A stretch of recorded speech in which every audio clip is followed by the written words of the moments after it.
Kanto Maurice et à tous ses proches collaborateurs, principalement, qui veulent entraîner le Cameroun, non pas dans le débat d'idées, mais dans la violence. Monsieur Kanto Maurice, président du mouvement pour la renaissance du Cameroun, vous comprendrez bien qu'en cette circonstance, je ne puisse ni vous tutoyer, ni vous servir du Maurice, puisqu'on se connaît. Nous avons travaillé ensemble quelques années pour la paix et dans un esprit de liberté consacré. C'était au Comité national des droits de l'homme et des libertés, et je me souviens qu'au moment où nous amorcions les plus grandes et les plus belles réformes, vous nous avez lâchés en démissionnant, comme vous avez lâché récemment tous vos militants qui avaient déjà leur dossier prêt pour les législatives et les municipales, et qui seraient certainement, pour certains, maires ou députés aujourd'hui. J'étais alors vice-président de ce comité.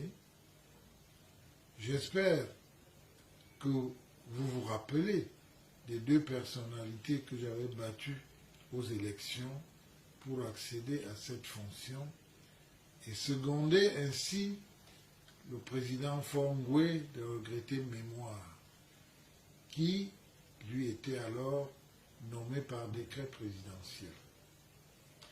Nous avons été ensemble au gouvernement, mais je n'en dirai rien. Revenons aux élections politiques.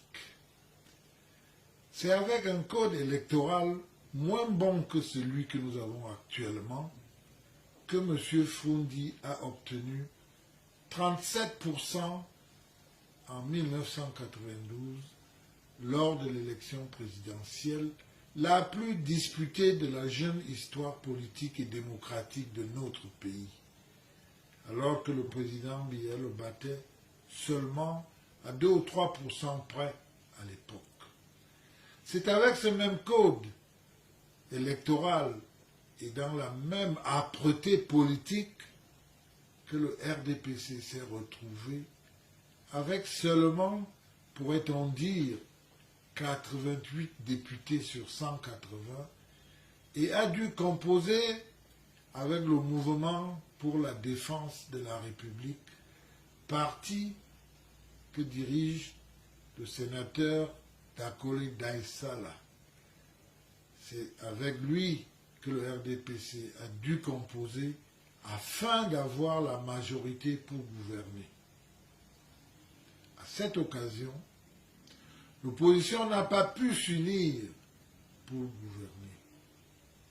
Aujourd'hui, le RDPC, c'est une présence massive dans plus de 300 communes.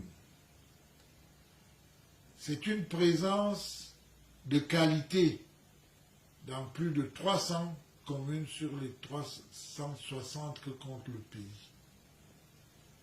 Le gouvernement de la République n'est pas sourd, encore moins le président Biya. On a entendu tout type de critiques sur le code électoral. On a noté diverses suggestions sur le nord-ouest et le sud-ouest. Parfois, même des choses inapplicables. Parfois, certaines relevant de la prestidigitation, car on n'appuie pas sur un bouton magique pour mettre fin à une guerre. De plus, la poursuite de notre vie ne dépend pas de coups d'éclat ou d'incantations plus ou moins magiques d'un supposé chaman politique.